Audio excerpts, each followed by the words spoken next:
When you hear the word assessment, what's the first thing that pops into your head? For most of us, it's probably a final exam, right? A letter grade, maybe a bunch of red ink. It's that moment of judgment at the very end.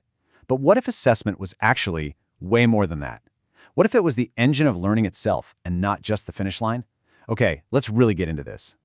I absolutely love this quote from Robert Stake. It nails a really big idea so simply.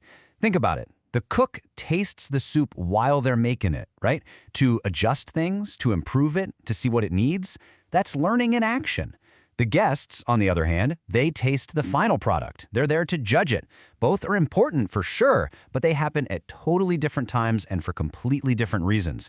This is the perfect way to frame our whole conversation.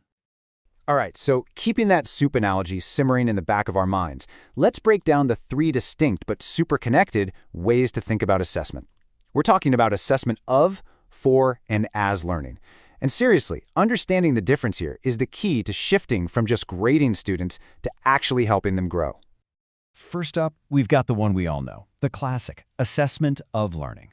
This is the summative stuff. This is the guests tasting the soup. It's your final exam, that big term paper, the grade on the report card. Its main job is to certify what's been learned and then report on it. It's like a snapshot in time, a measurement that's taken after all the learning is supposedly done.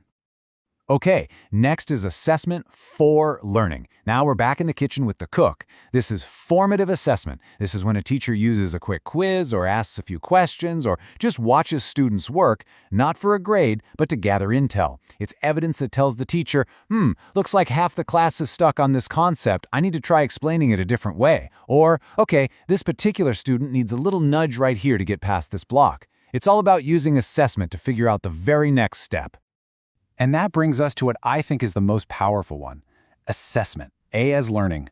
This is where the cook doesn't just taste the soup, but actually teaches the apprentice how to taste it for themselves. The student becomes their own assessor. They're the ones starting to ask, wait, do I really get this? Where am I confused? What's another way I could try to figure this out? This is all about building metacognition, the skill of thinking about your own thinking. It's about giving students the power to drive their own learning. So if we've got these three really powerful approaches, why does it so often feel like assessment is only about that final grade? Well, it's because for a long, long time, our education system was built on a model that was pretty lopsided. So check this out. This is what the researcher Lorna Earle calls the traditional assessment pyramid. And just look at it. That massive base at the bottom is assessment of learning, the summative, grading part. Everything else is kind of just squished on top. The main focus here is on ranking and sorting and reporting, which, you can imagine, often pushes the actual process of learning into the background. But here's the good news. There's been a huge shift in educational thinking. People are now focused on basically flipping that pyramid upside down to build a system that really puts the learner first. And this visual just says it all. On the left, you've got the old, heavy-bottomed pyramid. But look at the one on the right. In this reconfigured model, assessment as learning, getting the student to be their own assessor, is the foundation. It's the biggest part.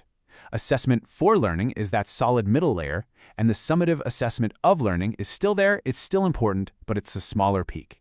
The whole emphasis shifts to building students up and using assessment to fuel their learning, not just to measure it. Let's just break this down a little more clearly. Take a look at that top row for assessment of learning, the purpose, to certify and rank. The assessor, the teacher. The emphasis, scoring and competition. Now jump down to the bottom. To assessment as learning, the purpose completely changes to developing self-monitoring. And who's the key assessor? The learner. The emphasis becomes reflection and self-evaluation. It's a massive shift in both purpose and really in power. Now this is so important to remember. Even though we're using this pyramid image, it's not a strict hierarchy. It's not about getting rid of one to make room for another. The goal isn't to just eliminate summative tests.